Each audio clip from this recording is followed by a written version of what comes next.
India एक ऐसा देश जहां हर दिन करोड़ों लोग मेहनत करते हैं। कोई नौकरी करता है, कोई बिजनेस और कोई अपनी पूरी जिंदगी की सेविंग्स बैंक में रख देता है। इंडिया क्योंकि लोगों को भरोसा होता है कि उनका पैसा सेफ है। लेकिन सोचो, अगर एक दिन पता चले कि उसी सिस्टम को अंदर से लूटा जा चुका है तो क्या होगा। ये कहानी है इंडिया के सबसे बड़े फाइनेंशियल स्कैम्स में से एक की।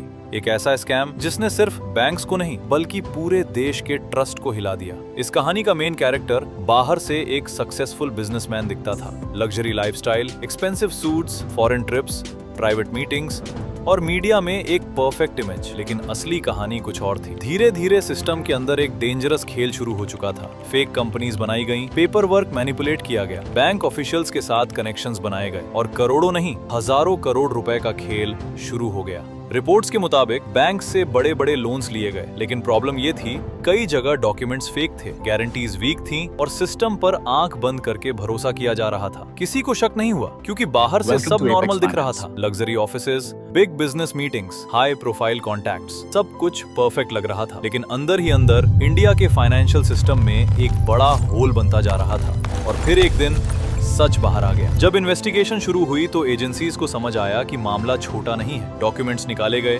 ट्रांजैक्शंस चेक की गई और धीरे धीरे पूरे स्कैम की लेयर्स खुलने लगी। रिपोर्ट्स के मुताबिक हजारों करोड़ रुपए सिस्टम से निकल चुके थे। बैंक्स को भारी नुकसान हुआ, इन्वेस्टर्स पैनिक में चले गए और पूरे देश में सिर्फ एक सवाल था, इतना बड़ा स्कैम इतने समय तक छुपा कैसे रहा। एक्सपर्ट्स ने कहा कि ये सिर्फ एक आदमी का काम नहीं हो सकता। इतने बड़े लेवल पर स्कैम करने के लिए कनेक्शंस चाहिए, सिस्टम की वीकनेसेस पता होनी चाहिए और सबसे जरूरी लोगों का ट्रस्ट जीतना आना चाहिए। इन्वेस्टिगेशन आगे बढ़ी और फिर सामने आई वो लग्जरी लाइफ जिसने सबको शॉक कर दिया। करोड़ की cars, luxury houses, foreign properties, expensive watches, private jets, एक ऐसी जिंदगी जो आम आदमी सिर्फ मूवीज में देखता है। लेकिन इस कहानी का सबसे डेंजरस पार्ट सिर्फ पैसा नहीं था, सबसे डेंजरस चीज थी पावर। क्योंकि जब मनी और पावर एक साथ मिल जाएं, तो सिस्टम को मैनिपुलेट करना आसान हो जाता है। कई रिपोर्ट्स में ये बात सामने आई कि वार्निंग साइंस पहले से मौजूद थे, लेकिन उन्हें इग्नोर किया गया। कुछ लोगों का कहना था कि अगर समय पर एक्शन लिया जाता